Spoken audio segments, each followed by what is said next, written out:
እኔ እኮ ለኔ ልደት እንኳን 25 ይዞ አልገባም። ለአንቺ ለውሻሽ ልደት እኔ እኮ ውሻ ለማየት 25,000 ኢትዮጵያዊ የውሻ ልደት ለማየት እዚህ ጋር የታመመ የተጎዳ የተጎሳቆለ ሰው ላይቭ ላይ ሲገባ 25,000 ኢትዮጵያዊ ታያለ ወይ? ምክንያቱም እኛ ቅብጠት አያምርብንም። እግዚአብሔር ምስክሬ ቤታየው ይሄ ላንቺ ነው። ቅብጠት አያምርብንም ጌታ። ምክንያቱም ዘር መንዘሮችሽ እዚህ ኢትዮጵያ ውስጥ ችግር አለ፣ ራብ የሚባል ነገር አለ፣ ጠኔ አለ፣ የውሃ ጥም አለ፣ ችግር አለ። ችጋራ ማገር ላይ ሆነሽ እንደዚህ የውሻ ልደት ምናምን ኧረ በእግዚአብሔር ሰው እንዴት ነው ነገሩ? እኔ ግራ ስለገባኝ ነው።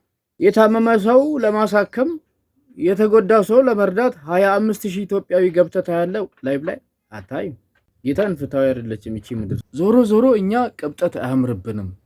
ምክንያቱም ዘር መንዘሮቻችን የያዘ ደህነት አለ። ኢትዮጵያ ውስጥ ደህነት የሚባል ነገር አለ። ከደሃ ልጅ ጋር ቅብጠት አያምርበትም። ዘር መንዘሪ ሰባት ቤት የሚበላው የለውም። እዚህ ጋር ደግሞ መጥተሽ ለቤተሰቦች ለእናት ለአባት 25 ኪሎ ጤፍ ያልገዛ ሰውዬ ሄደ ብላብል ጊፍት ትረጫለ እንግዲህ። ስለዚህ እኛ ቅብጠት አያምርብንም። እግዚአብሔር ምንም የሆነ በቃ ያስጠላብናል ማለት ነው እግዚአብሔር።